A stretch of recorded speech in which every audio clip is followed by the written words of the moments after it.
Hello everyone, good morning बच्चों। जो अपना टॉपिक चैप्टर है लेखन के विभिन्न माध्यम है ना, अभिव्यक्ति और माध्यम वाला, तो इसमें से कुछ इंपॉर्टेंट क्वेश्चंस देख लेते हैं जो आपकी परीक्षा में आने की पूरी पूरी संभावना है। तो हम देखेंगे, आप यहाँ पे देख सकते हैं कुछ जैसे लिखे हुए प्रश्न ये है। पहला प्रश्न है कि बीट रिपोर्टिंग और विशेषीकृत रिपोर्टिंग में अंतर क्या है।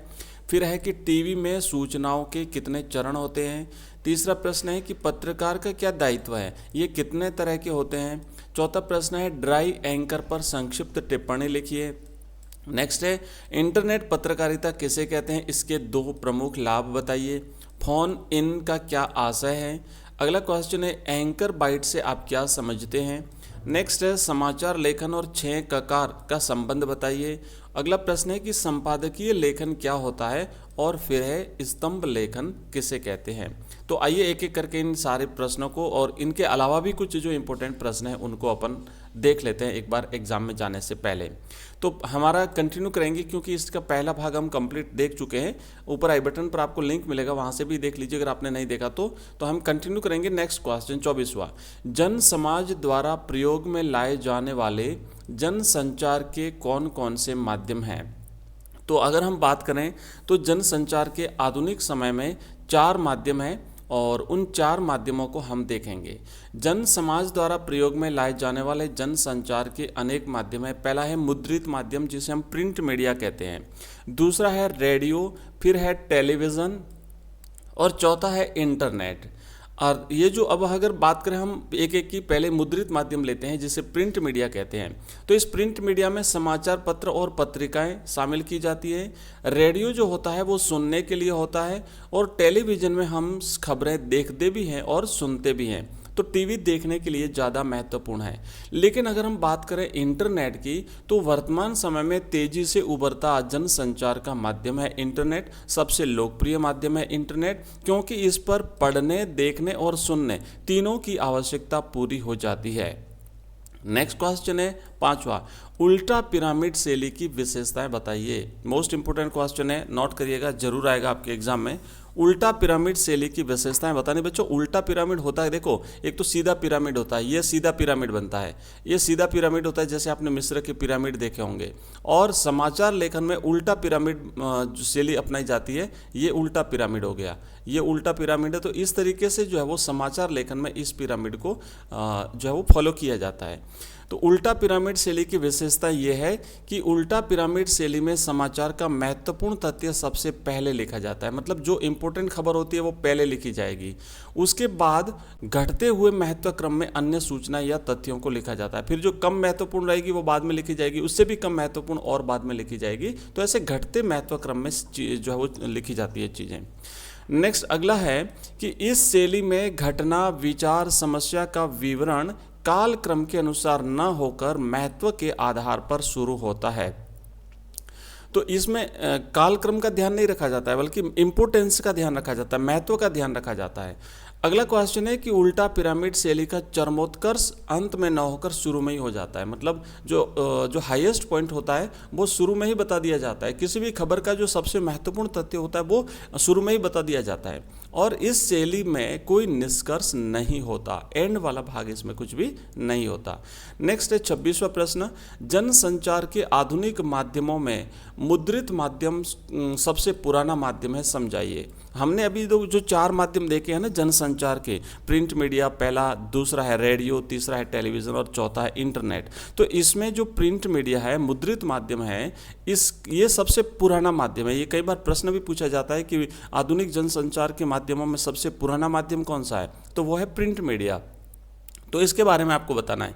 तो देखो लिखेंगे कि जनसंचार के आधुनिक माध्यमों में मुद्रित माध्यम जो है वो सबसे पुराना माध्यम है, जिसके अंतर्गत समाचार, पत्र, पत्रिकाएं आदि आती है। क्योंकि जैसे अपन अखबार पढ़ते हैं या कोई समाचार जो पत्रिकाएं होती है वो पढ़ते हैं, तो वही आती है प्रिंट मीडिया। प्रिंट का मतलब होता है छपा हुआ होना।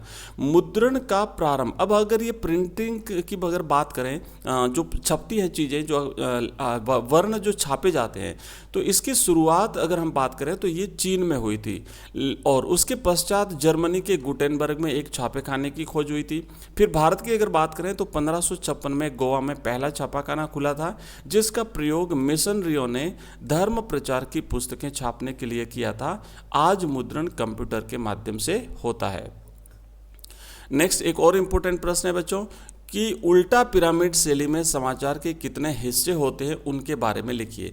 पहले तो है ना, अगर प्रश्न बनता है कि समाचार लेखन में किस शैली का उपयोग किया जाता है, तो आप लिखेंगे उल्टा पिरामिड शैली। और ये जो उल्टा पिरामिड शैली होती है इसके 3 हिस्से होते हैं। तो ये 3 हिस्से जो होते हैं उसमें पहला तो होता है इंट्रो, जिसे हम हिंदी में मुखड़ा कहते हैं, दूसरा भाग होता है बॉडी और तीसरा भाग होता है समापन। इंट्रो जो होता है ना, ये सबसे महत्वपूर्ण होता है क्योंकि इसे मुखड़ा कहते हैं और जो महत्वपूर्ण समाचार होते हैं वो यहीं पर दे दिए जाते हैं। तो समाचार के इंट्रो को या तो हम लीड कहते हैं या हिंदी में इसे मुखड़ा भी कहते हैं। यह खबर का मूल तत्व होता है जिसे प्रथम 2 या 3 पंक्तियों में बताया जाता है। तो ये ध्यान रखना, शुरुआती जो 2-3 पंक्तियां होती हैं वो किसी भी समाचार का इंट्रो होता है, उसका लीड भाग होता है, उसका मुखड़ा कहलाता है। उसके बाद फिर आती है बॉडी यानी बीच का भाग। तो इसमें समाचार का विस्तृत ब्यौरा दिया जाता है जो घटते महत्व क्रम में दिया जाता है। महत्वपूर्ण भाग पहले और उससे कम महत्वपूर्ण बाद में, उससे कम महत्वपूर्ण बाद में। और अगर समापन की बात करें तो रेडियो समाचार जो होता है ना, रेडियो समाचार जैसे अखबार वाली बात हो गई, रेडियो हो गई, उसके बाद टेलीविज़न है, इंटरनेट है, ये सब जगह हम समाचार पढ़ सकते हैं। तो रेडियो में जो है वो ये समापन जैसी कोई चीज़ नहीं होती है।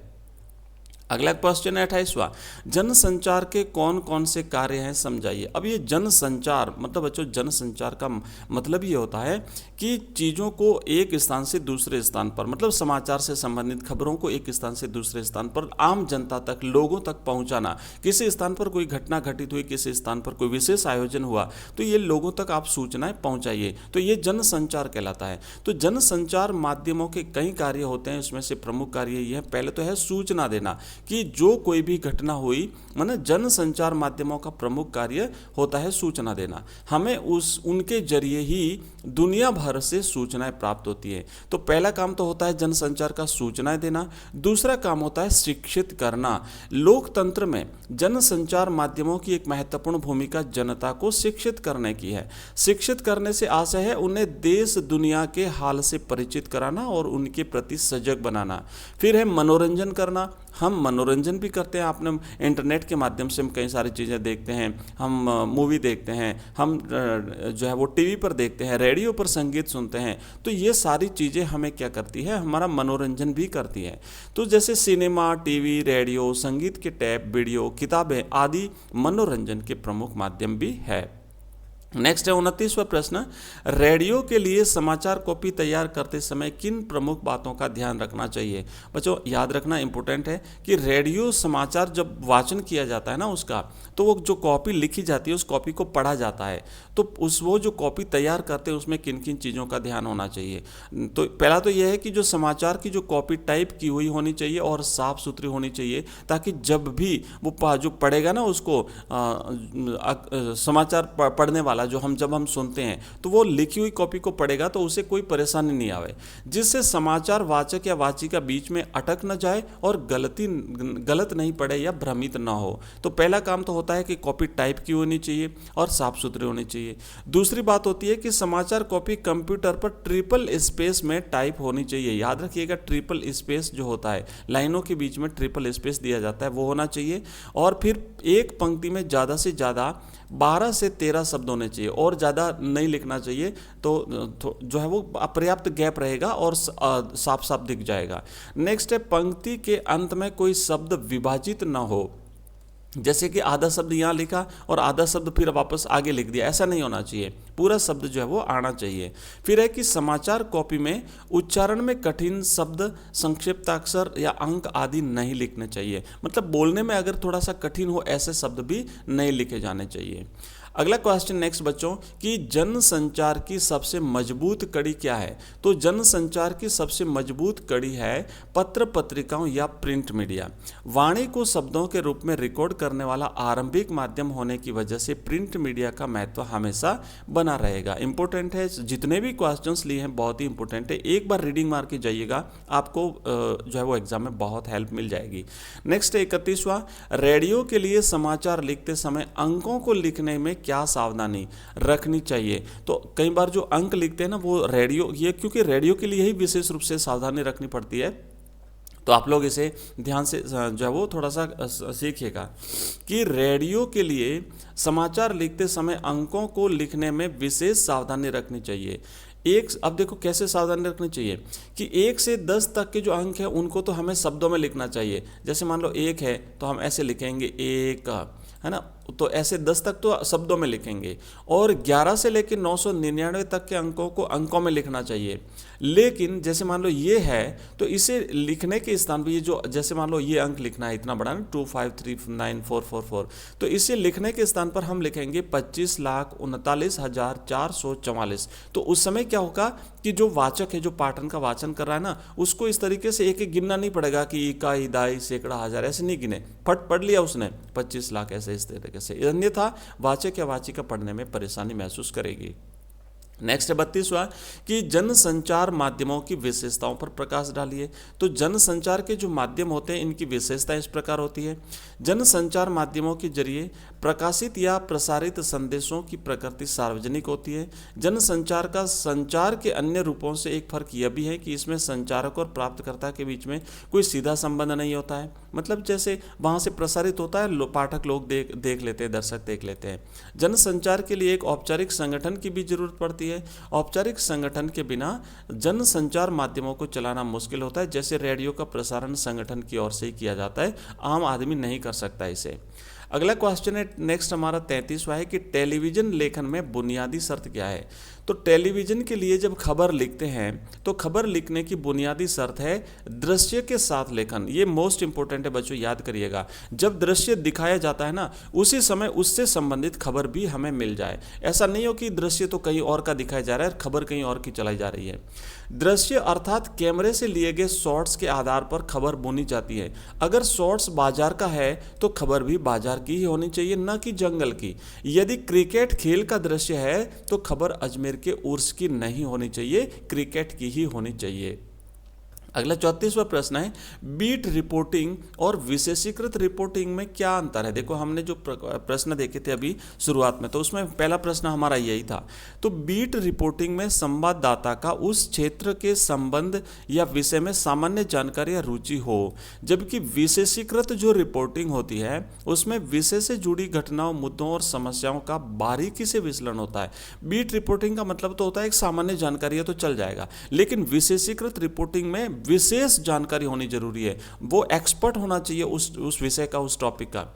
पत्रकार को उस विषय की विशेष जानकारी होनी चाहिए। तो ये है फर्क। बीट रिपोर्टिंग सामान्य जानकारी, विशेषीकृत रिपोर्टिंग विशेष जानकारी, बस संक्षिप्त में। नेक्स्ट एक और मोस्ट इंपोर्टेंट क्वेश्चन है बच्चों कि टीवी में सूचनाओं के कितने चरण होते हैं। तो एक तो हम यहाँ पे देखेंगे, पहले मैं आपको दिखा देता हूँ। टीवी में जो सूचनाओं के 7 चरण होते हैं वो ये है कि एक तो होता है फ्लैश या ब्रेकिंग न्यूज़। फ्लैश या ब्रेकिंग न्यूज़ मतलब कि जो कोई भी घटना हुई तो तुरंत उसकी सूचना दर्शकों तक पहुँचाई जाती है। तो वहाँ पर लिखा आता है ना, टीवी पर आपने देखा होगा कई बार ब्रेकिंग न्यूज़, ब्रेकिंग न्यूज़। तो एक महत्वपूर्ण जो सूचना होती है वो लोगों तक पहुँचा दी जाती है। उसके जो वीडियोज़ होते हैं, जो फोटोज़ होते हैं वो भी आने बाकी है। एक होता है ड्राई एंकर और नेक्स्ट होता है फोन इन, फिर है एंकर विजुअल, फिर है एंकर बाइट, फिर होता है लाइव और फिर होता है एंकर पैकेज। तो ये 7 चरण होते हैं। ड्राई एंकर का मतलब होता है खाली सूचना देना, खबर जो फोटो वगैरह नहीं देना, ओनली केवल समाचार देना। फोन इन का मतलब होता है कि जहां घटना घटी है वहाँ के जो प्रत्यक्षदर्शी लोग हैं उनसे फ़ोन पर बात करके और वो जो है वो डायरेक्ट दर्शकों तक दिखाया जाता है। एंकर विजुअल का मतलब होता है कि जो एंकर वहाँ पर देखेगा वो जो विजुअल्स होते हैं, उसके दृश्य जो होते हैं वहाँ से उपलब्ध कराना। एंकर बाइट का मतलब होता है कि वो जो भिन्न जो प्रत्यक्षदर्शी होते हैं उनकी कुछ उनसे पूछ के कि भाई क्या हुआ, कैसे हुआ, वो दिखाना। और फिर लाइव का मतलब होता है डायरेक्ट लाइव करना, जैसे जो लाइव होती है, जो जिस समय कोई भी काम चल रहा है उसी समय वो दर्शकों तक भी पहुंच रहा है। और फिर होता है एंकर पैकेज।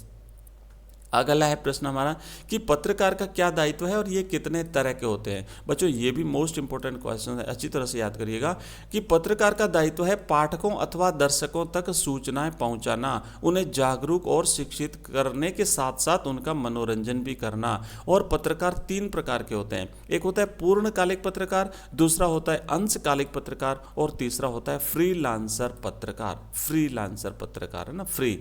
तो ये 3 प्रकार के पत्रकार होते हैं। पूर्णकालिक अंशकालिक पत्रकार जो मासिक वेतन पर काम करते हैं, अंशकालिक पत्रकार जो किसी कार्य विशेष के लिए इन्हें नियुक्त किया जाता है और फिर बाद में ये कि दूसरे अखबार या समाचार संगठन के लिए काम करने के लिए चले जाते हैं, एक जगह स्थायी नहीं रहते हैं। और फ्रीलांसर जो है वो बिल्कुल फ्री होते हैं, इन्हें पैसे दे करके जो है वो इनसे काम जो है वो लिया जाता है। तो इस तरीके से ये जो है वो ये क्वेश्चंस बच्चों हमने किए हैं और नेक्स्ट क्लास में हम और कुछ इंपॉर्टेंट क्वेश्चन जो है वो इस अध्याय के लेकर के आपके सामने बिल्कुल जो है वो आते हैं, मिलते हैं एक बार फिर आपसे। तब तक के लिए जय हिंद, जय भारत।